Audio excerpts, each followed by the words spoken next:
அதாவது காளியம்மாள்னா யாரு, யாருக்கா தெரியுமா? இப்போ தெரியும். ஆனால் இதே 10 ஆண்டுகளுக்கு முன்பு காளியம்மாள்னா யாருன்னு தெரியுமா? ஆனால் இப்போ சமீப காலமாக அவங்க வந்து டிவியில் இன்டர்வியூவில் பேசுகிறது அது எல்லாமே வருது. அந்த பேசுக்கும் இங்கே நாம் தமிழர் கட்சிக்கு வந்தபடி இருக்க பேசுக்கும் அதிகமாக வித்தியாசம் இருக்கும். இங்கே பார்த்தீங்கன்னா அவங்களுக்கு நாம் தமிழர் கட்சி அண்ணன் செந்தமிழன் சீமான் அவர்கள் எந்த அளவுக்கு அவருக்கு முன்னுரிமை கொடுக்கணுமோ அந்த அளவுக்கு கொடுத்து என்னோட குலதெய்வம் காளியம்மாள் அப்படின்னு உலக தமிழர்களே வச்சு கொண்டாடிட்டு இருந்தோம் நாங்கள். ஆனால் நாம் தமிழர் கட்சி தான் அண்ணன் செந்தமிழன் சீமான் அவர்களும் தமிழர்களும் தான் அவங்கள போற்றி கொண்டாடணும். ஆனால் அவங்க வந்து இப்படி போயிருக்குது வந்து மிகப்பெரிய வருத்தத்தை நான் என்ன நினச்சேன், நான் எதிர்பார்த்தேன்னா நான் பேசிய வரைக்கும் சகோதரிகிட்ட நான் வந்து வராமல் இருக்கும்போது கூட பேசியிருக்கேன், இது தவறு, நீங்கள் பண்ணாதீங்க, நீங்கள் திரும்ப வாங்க, இல்லைன்னா கொஞ்ச நாள் அமைதியாக இருங்க, எல்லாம் சரியாகும்னு நானும் பேசியிருந்தேன். அப்போ வந்து இல்லை நான் எங்கே போக மாட்டேன் அப்படின்னு தான் அவங்க பேசியிருந்தாங்க.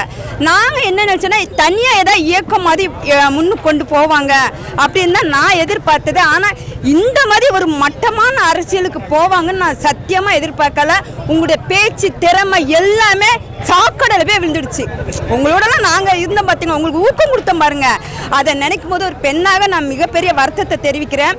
ஏன்னா உங்களுக்கு உடனே கார் வச்சு உங்களுக்கு அதை நான் இத்தனை வந்து 15 ஆண்டாக நாங்கள் கட்சியில் பயணிக்கிறேன். நான் வந்து எனக்கு எங்கள் அமுதா நம்பி அக்கா வந்து மகளிர் பாசிரியாக இருந்தாங்க.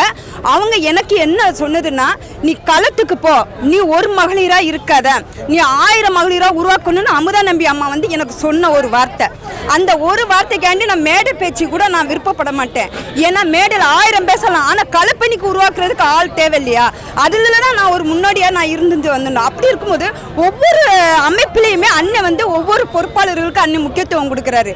தலைமை பொறுப்பிலே பார்த்தீங்கன்னா நிறைய பெண்களுக்கு நாங்கள் இருந்து நான் ஒரு ஆலோசனை சொல்லும் போது சொல்லுங்க தங்கச்சி இது சரியா இருக்குமா அப்படிங்கிற ஒரு மறுசொல் சொல்லாத எங்கள் அண்ணன் செந்தமிழன் சீமான் அவர்களை வந்து தூக்கி இப்படி எரிஞ்சிட்டு போயிட்டீங்களே, இது உங்களுக்கு மனசாட்சி இல்லையா?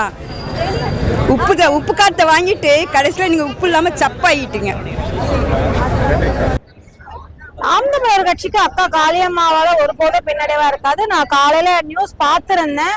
அது இல்லாம அக்கா காளியம்மாள் மேல கொஞ்சம் மன வருத்தம். ஏன்னாக்கா வந்து அதிமுக தான் வந்து பெண்களுக்கு பாதுகாப்பான ஒரு அரசியல்னு சொல்லிட்டு காலையில பதிவிட்டு இருந்தாங்க. அது கொஞ்சம் வருத்தத்துக்குரியதுதான். ஏன்னா அக்கா காளியம்மாளுடைய பேச்சு, அந்த மேடை பேச்சுகளை பார்த்துதான் நான் வந்து அக்கா காளியம்மாள் மாதிரி இருக்கணும்னு ஆசைப்பட்டது ஒரு வகையில ஒரு விஷயமானது. ஆனா இன்னைக்கு காலையில வந்து அக்கா சொன்ன விஷயம் கொஞ்சம் மனசை வருத்தப்படுது. ஏன்னா எல்லா விஷயத்தையுமே பொள்ளாச்சி பாலியல் வழக்குல வந்து அதிமுக தான் முதலிடமே, அதுல எந்த மாற்றமும் கிடையாது. ஆனா அக்கா ஏன் இந்த விஷயத்த சொன்னாங்கன்றது கொஞ்சம் மனசு கஷ்டப்படுது. அது அவங்களுடைய தனிப்பட்ட விஷயம். அவங்க நாம் தமிழர் கட்சியில இருந்து அவங்க விலகி போயிட்டாங்க. அதனால அவங்க எந்த கட்சிக்கு போறாங்க, ஏது கட்சிக்கு போறாங்கன்றது அதை நம்ம போய் எடுத்து பேசுற அளவுக்கு அவங்க அவ்வளவு பெரிய விஷயம் கிடையாது. அது அவங்களுடைய விருப்பம், அவங்களுடைய தனிப்பட்ட கருத்து, அதை நம்ம பேசக்கூடாது.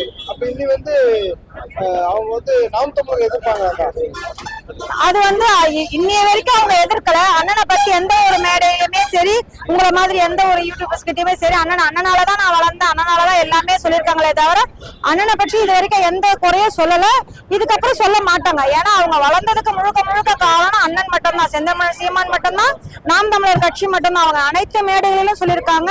அவங்க ஒரு மீனவ சமூகத்துல வந்து ஒரு குறிப்பிட்ட தூரத்துலதான் வந்து ஒரு தலைவியாவோ என்னமோ பண்ணிட்டு இருந்தாங்க.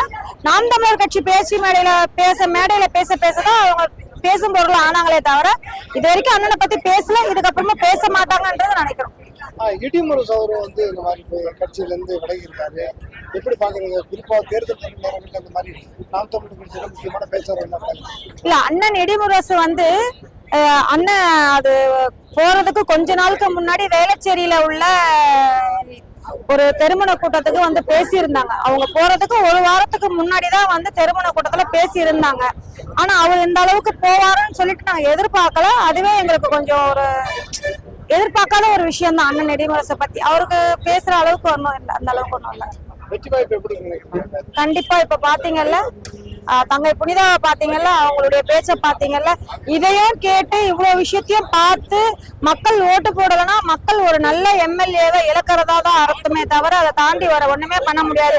அதான் எங்க அண்ணன் சொல்ற மாதிரி நீங்க எங்களை எந்த அளவுக்கு இன்னும் எங்களை தாழ்த்தி கொண்டே போறீங்களோ, நாங்க தாழ்த்தப்படவில்லை, நாங்க இன்னும் உயர்த்தப்பட்டு தான் இருக்கிறோம். நீங்க இந்த வாட்டியும் வாய்ப்பு கொடுக்கறனாலும் அடுத்த வாட்டி நாங்க கண்டிப்பா இருப்போம்.